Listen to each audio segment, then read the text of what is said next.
Ayan. Kailan ko lang binumbahan to. At merong low pressure air na naman.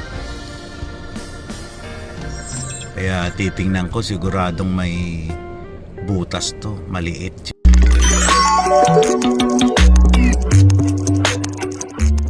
Ito ang suspect ko.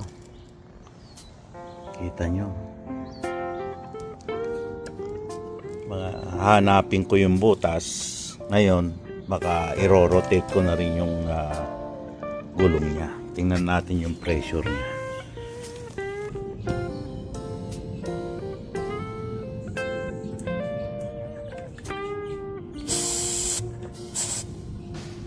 Baba nga, 20 lang.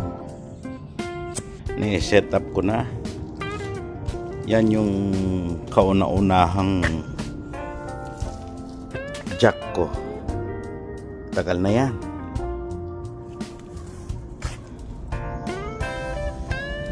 Bali pagsasabayin ko, unahin ko to at hanapin ko yung butas. Ito na yung may tama, may butas. Pero hanapin ko pa yung butas niya. Ito yung nasa likod. Ngayon natanggal ko na rin yung nasa harapan. I-rotate ko na. Dito ko ilalagay ngayon sa likod. Ito nakita ko na. Maliit lang siya. Ewan ko kung ano yung tumusok na yan. Ito, ginawang ko ng dissolve saka tubig pang spray. Hirap hanapin dahil maliit. Kasi umaabot yung air niya. Siguro last week ko lang yata binumbahan lahat yan. Tanggalin natin.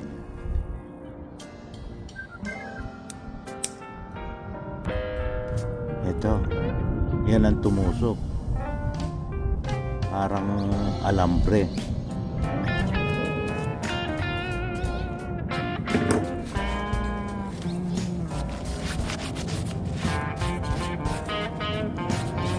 Lakihan natin ng butas. Drill natin.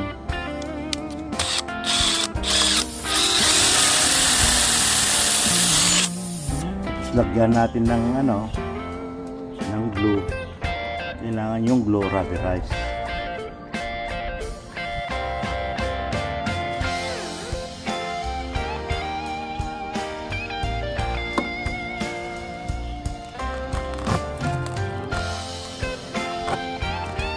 Ito bale kalahati lang ang pinutol ko.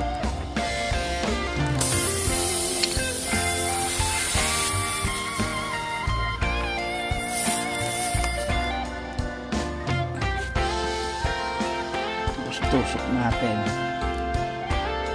Tapos biglayin natin hilahin. Yan. Yan pag ako'y nagpapatsi, sinusunog ko. Mas maganda.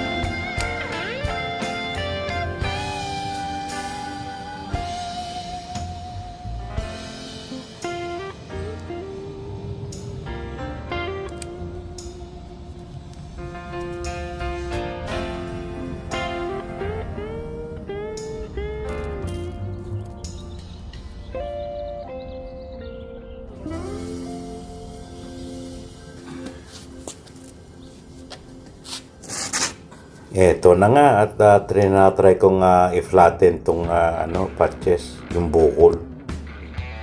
Ayos na, naikabit ko na lahat, nai-rotate ko na rito, banda rito. Tapos itutuloy ko yung pag-rotate sa may bobombahan ko yung gulong mamaya. Ayan. Dito naman sa may driver side.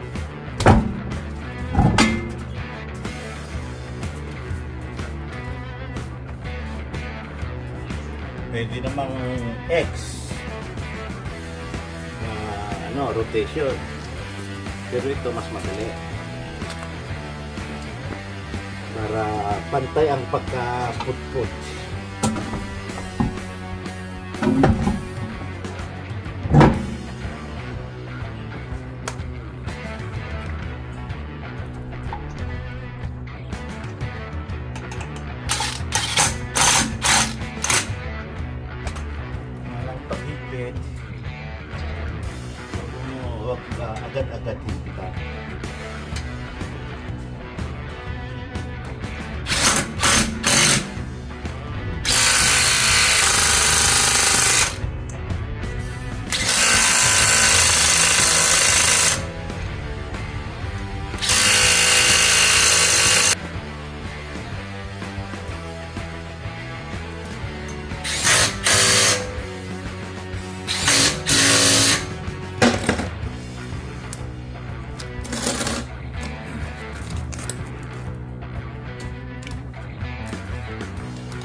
saglit lang mawawala, baka half block lang mawawala na yan. Yan, nawala na, ayos na. Ito namang truck ang susunod ko ngayon, mag-chainsaw ako dahil matagal na, may 1 taon na yata. May 1 taon na. Ngayon ay lagi kong nagagamit, kaya dapat ito ang inuna ko. Kaso alam nyo na, gamit ni Mrs. yung van, hindi niya alam ang ginagawa niya, kaya isusunod ko to. Papahinga lang muna ako saglit. Ito yung inayos ko kanina.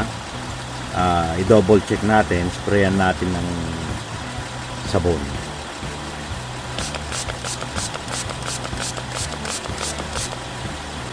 Ayan, okay na. Ngayon, iabante natin ng konti para maipit tong nilagay. Ayan, natapos ko na rin.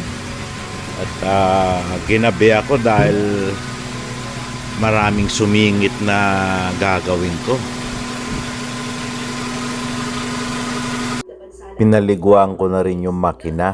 Saka linagyan ko rin ng ito ang ugali ko. Linagyan ko ng CO, change oil, saka coolant. Plinas ko na. Okay. Tapos na.